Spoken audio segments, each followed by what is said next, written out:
pencarian terhadap para korban longsor di Desa Pasir Langu, Kecamatan Cisarua, Kabupaten Bandung Barat terus dilakukan pada Senin 26 Januari. Pencarian juga dilakukan terhadap 23 prajurit TNI yang dikabarkan jadi korban longsor Cisarua. Dilaporkan 23 prajurit TNI tersebut tengah melakukan latihan untuk ditugaskan menjadi Satgas Pengamanan Perbatasan RI Papua Nugini.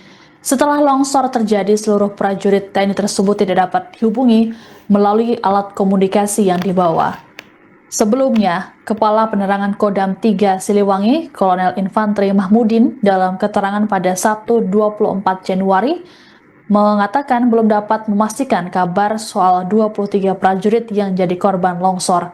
Adapun saat ini Kodam 3 Siliwangi memfokuskan proses evakuasi dan pencarian korban bersama tim gabungan.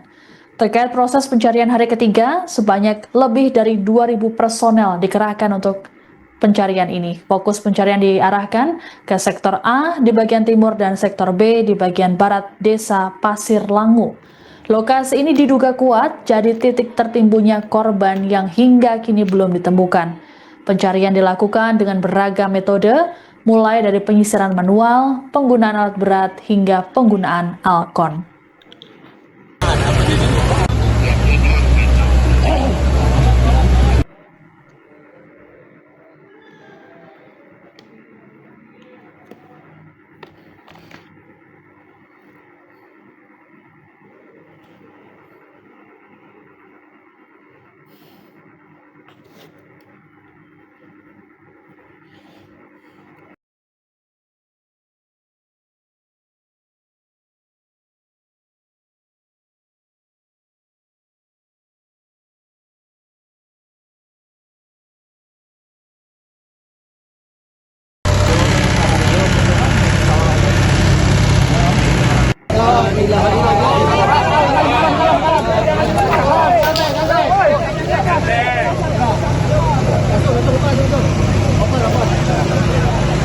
Pil berapa Pak yang diduga menjadi korban yang masih di sana Pak? Hitungan sementara kan itu dari kita mencari 84.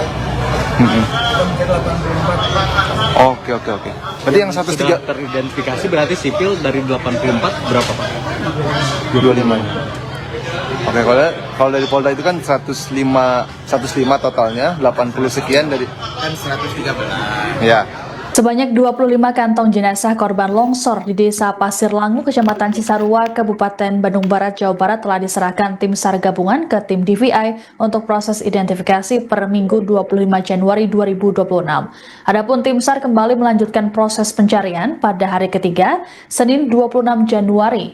Sementara itu, posko pengungsian saat ini diisi oleh mayoritas perempuan, anak-anak, lansia, serta ibu hamil.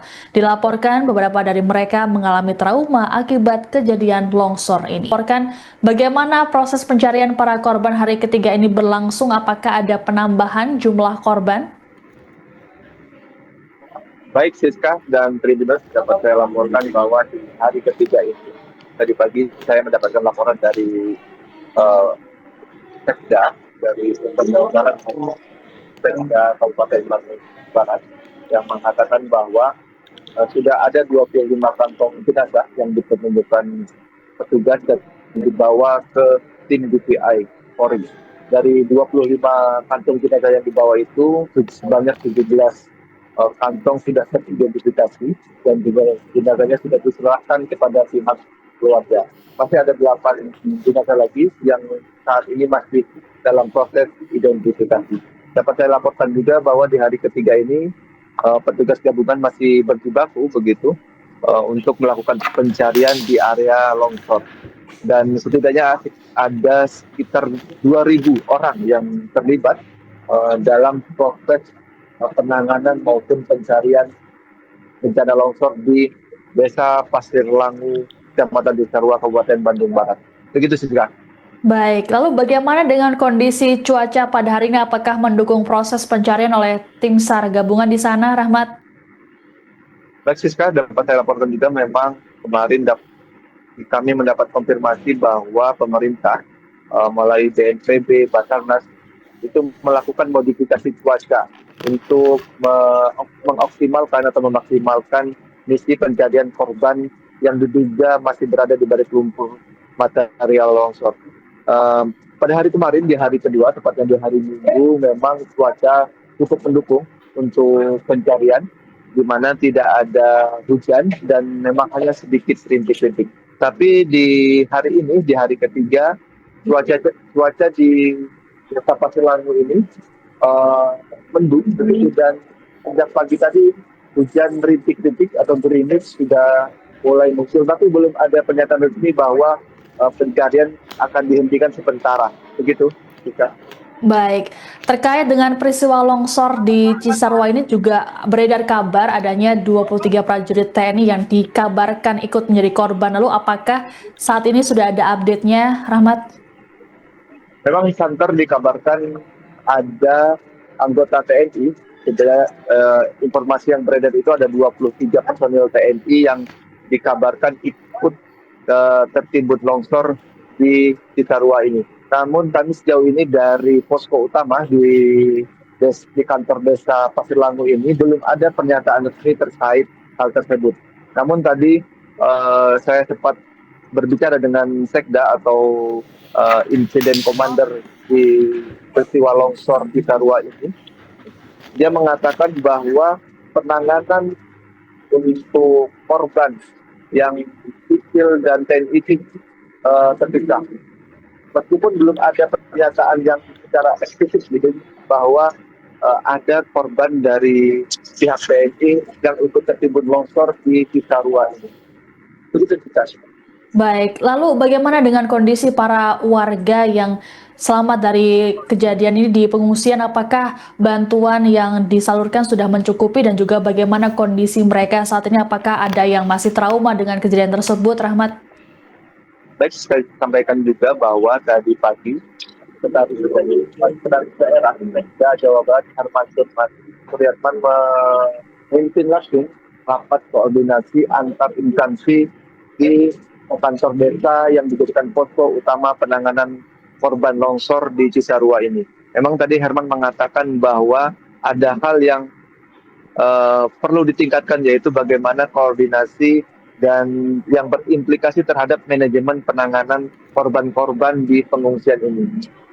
Dari data sementara, ada setidaknya 900 korban yang terdata yang berada di posko ini. Namun tadi disampaikan bahwa mereka masih menginventarisir apakah korban-korban ini merupakan korban langsung atau korban yang terdampak langsung dari longsor di Pasir Langu ini, atau memang ada korban yang masuk dari desa lain. Nanti data-data tersebut akan dikoreksi dan diverifikasi oleh petugas. Dan itu yang ditekankan oleh Sekda Jabar tadi terhadap bagaimana manajemen penanganan atau pelayanan korban-korban longsor di Cisarua ini diperbaiki di kemudian hari. Begitu, Rizka. Baik, Rahmat, apakah ada update informasi lain terkait dengan bencana longsor di Cisarua ini, terutama terkait dengan jumlah korban yang masih hilang? Baik, memang ada perbedaan data terkait korban yang diduga menjadi korban jiwa ya dalam bencana longsor di Cisarua ini. Dari data kepolisian kemarin menyebutkan ada 105 warga yang menjadi korban atau berada di area longsor. Namun dari pihak Basarnas atau dari insiden commander di posko ini ada 113 warga yang dinyatakan hilang. Nah, sejauh ini pernyataan resmi bahwa masih ada sekitar 80, masih di angka 80. Yang pasti yang terverifikasi saat ini adalah 25 kantong jenazah sudah berhasil dievakuasi dari area longsor dan 17 diantaranya sudah teridentifikasi. Kami masih memverifikasi terkait data ini, apakah jumlah 113 itu gabungan antara korban sipil dan TNI atau seperti apa. Kami belum dapatkan pernyataan resminya. Begitu, Suka.